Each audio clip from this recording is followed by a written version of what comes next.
So guys, চাপঘর যেটা তোমরা নোয়াখালীতে সবাই চিনো, সেটা এখন নিজেদের প্লেস চেঞ্জ করেছে, অর্থাৎ জাস্ট সেকেন্ড ফ্লোর থেকে নাকি ফার্স্ট ফ্লোর থেকে সেকেন্ড ফ্লোরে আসছে।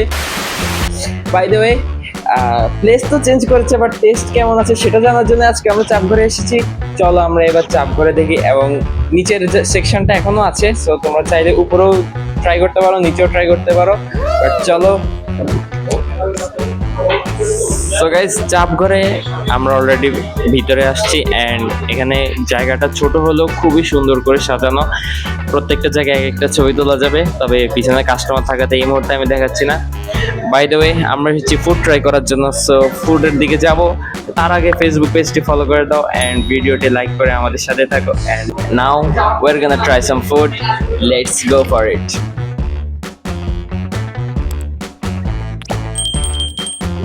So guys, set menu I think 2 আর 6 নিয়েছি। এখানে একটা হচ্ছে বারবিকিউ চিকেন চাপ, আর একটা হচ্ছে আমাদের বিফ ভুনা। সো দোনোটা একটা একটা করে ট্রাই করবো। চলো প্রথমে বারবিকিউ চাপ ট্রাই করি। বাট একটা জিনিস কি, অন্য যে কোনো চাপ থেকে বারবিকিউ চাপে চিকেন বেশি দেয়। ঠিক আছে, এইটার মধ্যে তোমরা দেখতে পাচ্ছ পরিমাণের দিক থেকে এটা অনেকটাই বেশি। খাওয়ার ক্ষেত্রে এখনই বলবো, এটার মধ্যে একটা সুইট টেস্ট আছে, বাট একটা জিনিস দেখা যাচ্ছে সেটা হচ্ছে এখানে প্রচুর বারবিকিউ সস ব্যবহার করা হয়েছে, প্লাস উপরে কিছু স্প্রিঙ্কলস দেওয়া হয়েছে। অ্যান্ড দেন ওদের যে চাটনিগুলো, এই চাটনিগুলো কিন্তু অনেক ভালো। অ্যান্ড এই যে দেখতে পাচ্ছ, আমি জানি না এটা কি দিয়ে বানানো, বাট অনেক ভালো। সো গাইস, চলো আমরা বিফ ভুনা ট্রাই করি। এটা হচ্ছে বিফ ভুনা, অ্যান্ড এটা আমি ফার্স্ট টাইম ট্রাই করতেছি, এটা তাদের নতুন। মশলা প্রচুর ব্যবহার করা হয়েছে। বিফ ভুনার যে স্পেশাল মশলাগুলো থাকে, এগুলোর পরিমাণ খুবই বেশি, যেটা খাওয়ার ক্ষেত্রে মুখের ভিতরে পুড়ে যাচ্ছে। তবে আমরা এখনো মিট টেস্ট করি নাই। আমি একটা গোটা খেয়ে গেল। বারবিকিউ চাপটা অবশ্যই ভালো, এর আগেও আমি খেয়েছি, বাট এইটা মানে নতুন মেনু আসার পর আমি এটা ফার্স্ট টাইম ট্রাই করেছি, এবং এটা খুবই ভালো।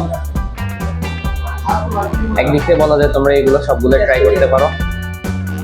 না না, তোমার এখান থেকে ভাগ বসে দিচ্ছি, বাট তার এমনি শেষ করবো তেমন কিছু। তো গাইস, ওভারঅল বলতে গেলে দোনোটার টেস্টই খুব ভালো। দোনোটাতে অনেক বেশি মশলা ব্যবহার করা হয়েছে, যেটা মানে খুবই ভালো লাগছে।